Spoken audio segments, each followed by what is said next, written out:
Sa wakas mga kapobre, tumigil rin ang ulan.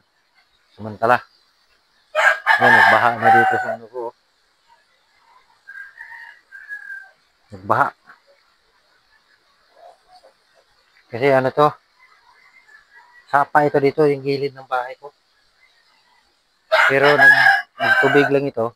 Nagkaroon lang ng tubig ito dito pag malakas ang ulan. Ayan o.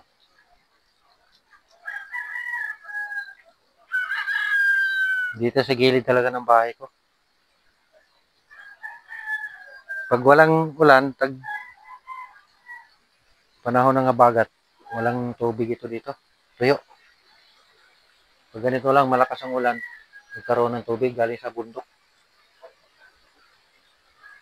Ayan o.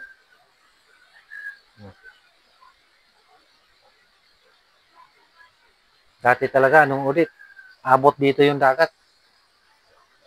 Hanggang dito yung dagat. Basura yan dyan. Nandun sa may puno na yan. Puro basura yan. Galing doon sa dagat.